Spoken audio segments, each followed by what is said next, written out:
location. Mimi naitwa Richard Okoth, chairman wa community policing nchini. Hapa tumekuja kwa sababu ya kufanya ile mambo tunaita awareness katika nchi yetu ya Kenya, na mkutano yetu ambayo imekuja hapa siku ya leo ni kulete ile uhusiano katikati ya police, national government. Manake wengi wa national government hawaelewi community policing ni nini, wanaelewa tu nyumba kumi.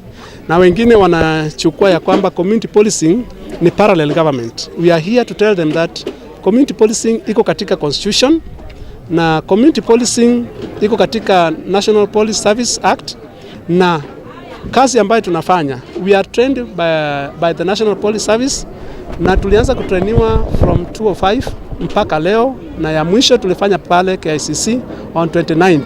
Sasa hapa tumekuja ili tuweke uhusiano nzuri katikati ya hao watu vile tumeongea, na zaidi ya hayo insecurity ambayo iko hapa Ruai ipate kuisha, na kama iwezi isha ipate kuwa reduced kwa njia ya kupeana information. Yetu ni kuona, kusema na kuongea na vijana ama wale watu ambao ni wabaya, maana yake ni watoto wetu, tuwaongeleshe uhalifu irudi chini.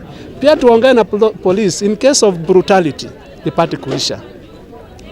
Zaidi ya hayo tungependa president apate kujua ya kwamba community policing ambaye yeye anapenda sana wako katika ground na wanafaa wakuwe recognized. Tunataka recognition. Jambo lingine ni kwamba ile mvutano ambayo iko kwa court tungependa itoke. Sisi kama watu wa community policing, ya kwamba police ndio wako na uwezo ya kufanya recruitment, sio commission. Commission inachukuliwa na wasomi wa upande wa lawyers. So kila mtu akipewa kazi yake itakuwa sawa. Sisi kama community policing tunataka by next year budget ambao wameweka, ambayo tunaona tu ikisomo ya community policing na tufikiwe hata na shilingi 10, ianze kwenda kwa parliament, ipite, alafu tufanyiwe training, tupewe hata kama ni transport, tupewe hata kama ni pesa ya kupiga simu.